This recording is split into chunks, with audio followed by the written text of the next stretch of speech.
Morning. It's about 9:45 on June 13th. Got a little busy yesterday, so I didn't bother recording it or anything. But I had a dream like I was in like a war or something. And I think it was because this game I was playing with my buddy that made me want to run for a UAV thing and everything, and tank was shooting at me and stuff. And it's kind of crazy jumping over fences and shit, but that's from the game. So, and then I had another dream yesterday morning where I was chasing a little deer, trying to get a picture of it, and then this big deer comes out of nowhere, and it turned into a moose, you know. This big moose comes out of nowhere, and Papa Moose comes at me, and I start wrestling with him, and I'm yelling for help because the one baby deer that kind of turned into a moose now is standing back while the big moose is wrestling with me. I'm holding it down. I'm like, I need help. And my buddy comes up to help me, and he's wearing a moose outfit to help me. It was weird. Today, I had a couple of different dreams, but they were like epic dreams. Like the first one was really long, and I don't remember anything about it, but just vaguely, like I can't even describe what I remember, but I know I had two big ones that kind of connected together. The second one, it was almost like I was playing a game. Like the dream was a game, but it was real, you know? Like I was there, and I remember it was a two-player game, or two-player, you know, with enough room for two spectators, too, which means, like, I think it was my buddy James, my brother Derek, were in there playing as cops, you know?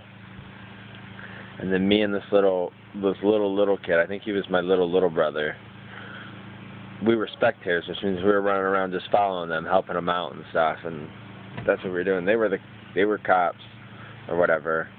And then like we ran up this, like what you see that goes over top of a bridge, you know, the stairs that go up so you can walk across, like so we were running up one of those, and there was a long bridge. There's guys shooting at us, and I'm like, they said they didn't have any weapons to give me, you know, and there's one or two people shooting at us. So I ran and jumped over the median where there's a pistol and grabbed it and rolled and shot one dude in the face, but it wasn't a gun. It was a tracer dart, and I think it's from that game I played last night. You know, I don't play it much, but when I play it, it's like I played it for a couple hours yesterday. So I was like, man. So like, it didn't kill him, and then they took him down. And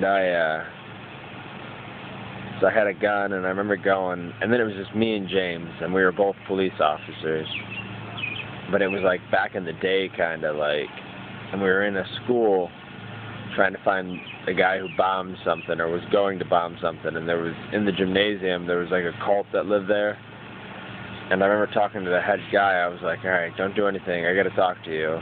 You know, but before I could talk to him, to tell him to get a warrant to search the guy's office, our unit started smashing everything, looking for evidence in the middle. And I was like, well, now he's going to go back there and destroy anything we have, so we've lost our leads, you know? And the main guy, you know, like my chief or whatever, got lippy. He's like, oh, excuse me, it looks like I don't know what I'm doing, you know? And he's like, no, it's okay, it's okay. So we went out into the hallway and stuff, and we were searching all up and down this school area, and I was like, man, let's just start checking lockers. So we started checking lockers, and I found a locker that had a bunch of fake IDs in it, and some money slips and stuff like that, and I was like, this has got to go somewhere. So some kid saw us looking in there, and I grabbed him up. Dude. And he said he didn't remember who he made the fake IDs for, but it would have been the two people that did the bomb. And I took all his cash that he had, like thousands of dollars, and all his IDs, and bagged them up. And I'm like, you get this back when you give me a copy of the IDs that you made. And all of a sudden, this girl, one of his friends, brought up the IDs, and he's like, here you go, here you go. And it was two Indian guys. So I was like, all right. So I put the stuff in my back pocket and said, you give me a call if you see these guys. And then I remember me and James leaving the school, and we were just you know, running down the side streets, and I saw a car at the end of the block, and it was almost like it was still kind of like a game. Well, no, before that, I saw that car. We were walking up a hill in a park, you know, and then there was a guy shooting at us from behind a rock. So I ran in, and with like a pickaxe, I swung it around and took him out, and then grabbed his gun, and he had a little Uzi.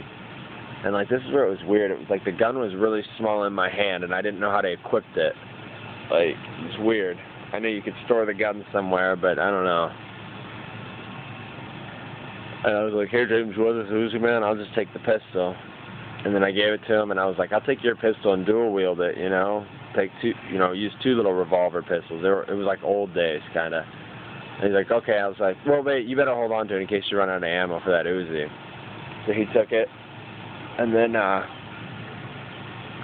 we were walking, and I remember we got split up, and then James comes back to me and goes, "Hey, look, I got someone following me around helping you out." I'm like, "How'd you get that?" He's like, "Well, I accidentally shot her, and then she turned into a little person to follow me around.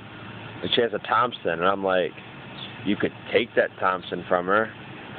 And like, it's all miney, like we were thinking it was like a video game kinda. And what was that? James kind of pushed her down on the ground, and I was like, "Oh, James, don't do it. She's just wanting to help us, you know." And he's like, I got to take her Thompson." So he shot her in the back of the head with a shotgun, and took the Thompson and gave me the Uzi back. And we were running some more, and we ran on a stage where there was like this area where there was a country singer, and it was still miney, like in a park area setting, kinda. And this was a little pavilion clearing area, and this country singer, who I think was Jason Aldean, because I was listening to some of his music before I went to bed, was there, and Jennifer Lopez runs up to try and talk to him, you know, and this other person comes up with a big Angus burger and goes, "Here, try this," and the Angus burger looks so good, I wanted to just eat it right there. Like, it was really thick, like a steak on a red roll, you know, like a roll. And it was so good looking. I didn't get to try it, of course. But like, so he tried it, and Jennifer Lopez was bummed out because she came to talk to him, but the other person stole the light from her. And I was talking to Jennifer Lopez like, "Oh, that's a nice camera you got there." She had something like a Nikon D2000, and I was like, "Oh, I'm thinking about the Nikon D5000, you know, what do you think?" She's like, "Oh, it's crap. I'm like, "What are you talking about?" You know, it was just funny. So we were running, and then me and James were running down this alleyway, and there was two cars at the end. I'm like, "We need some wheels. Let's get some cars. Let's get a car so we can go driving around," you know. And there was two 90s, so they were 89 Corvettes. One was damaged on one side, one was damaged on the headlight brakes. The one that looked better, that had its T-tops up, open, off, and we were driving. We were like in the 90s or late 80s, because we jumped forward in time, and we were driving around, and I remember shifting through the gears, but it wasn't like a first, second, third, fourth, fifth. It was like all the way straight down, like first, second, third, fourth, fifth. They went up to 6 gears and then a reverse, you know. So I remember driving really fast and then cutting the wheel and slapping it all the way down into reverse, and then spinning out and doing a 360 in reverse, like a forward 360, driving to land in a parking spot. Like, we're driving, we passed Chicken Hut, like this place called Chicken Hut. Looked all fancy and futuristic. Bunch of people walking around. Like, it was such a big dream. There was shit everywhere. We were going straight down a main city street, you know. And then we parked in where I did that 360 thing and parked on a side street opposite to this big company, and the vehicle was kind of damaged up, and it was Ford. It was a place like Ford, I think. And we decided not to get it fixed up or anything. So, we drove off. I remember driving in a mall. I didn't want to leave the car outside because I thought it would disappear. So we're driving in a mall, driving down, peeling out and stuff. And then, well, while we were driving, like, I remember trying to look out the T-tops because I couldn't see anything from inside. Like, I'm shifting, looking over at James, and, like, the steering wheel's, like, right here in my face, and I can't see anything unless I look directly through the steering wheel or up and over, and I didn't want to get my head taken off, so I'd look through the steering wheel. The steering wheel tilt was just crazy. Like, it would just tilt it like this, not down, you know? And, I don't know. So we're in the mall, and I was like, James, there's some people in this game room. And he's like, all right, let's get ready up. And I grabbed out my pistol, and he grabbed his out. And then we burst in, and he's like, please, get on the ground, get on the ground. We threw 2 guys down on the ground.